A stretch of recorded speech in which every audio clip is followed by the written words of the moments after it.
about sex. Who's got a case of the not gays? So there wasn't really time to give Kirk a love interest. The dude just had too much shit to do. So we have to establish him as a ladies' man, right? Because his future reputation precedes him.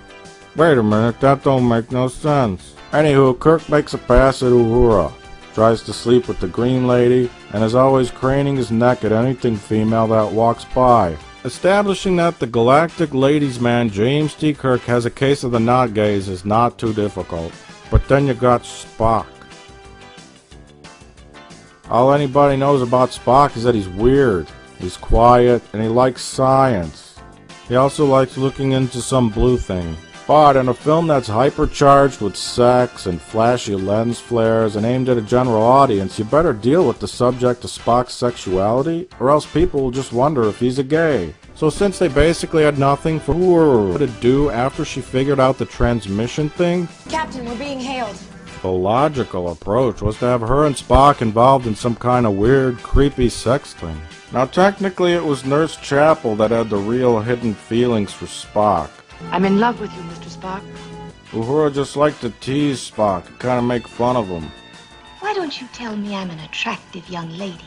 Or ask me if I've ever been in love? Inside her head, you know she was always thinking, Crazy weird-ass cracker. the pairing of Spock and Uhura made little sense, other than the fact that she was indeed sleeping with him to get ahead, which is heavily implied in this next scene. And did I not, on multiple occasions, demonstrate exceptional oral sensitivity? And I quote... Did she just say she demonstrated oral sensitivity on multiple occasions?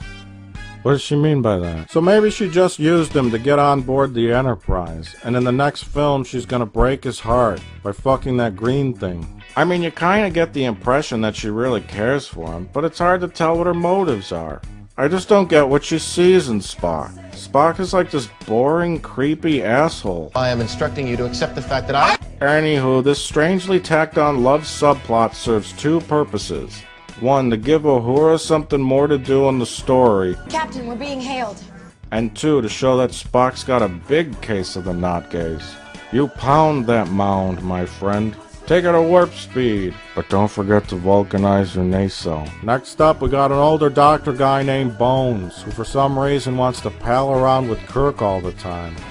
Study my ass. Now the audience immediately starts thinking that he wants to climb Chris's pine tree. Now before we get too far here, we've got to... Go, ex-wife. Oh, thank God, he finally said something about a wife. This was also an opportunity to explain his nickname to people, and that it had nothing to do with the boner. On the left is my bones. Bones is, of course, an old-timey term for a doctor.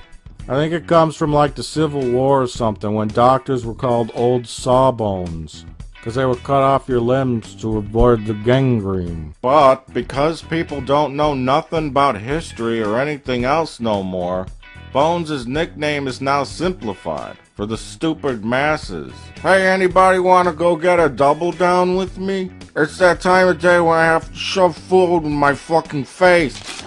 So they used this opportunity to kill two birds with one stone. To show that Bones ain't a gay, and to explain his nickname.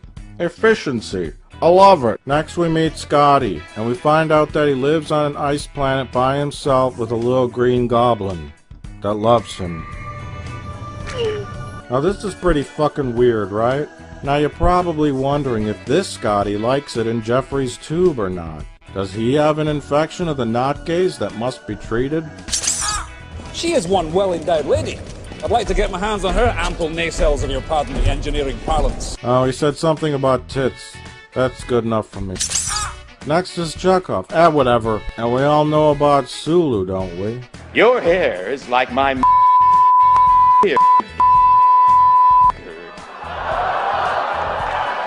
Oh my God. Don't forget about Nero. You'd think that a bunch of bald, sweaty men living together on a dimly lit factory ship for 25 years is weird? Yeah, it certainly is.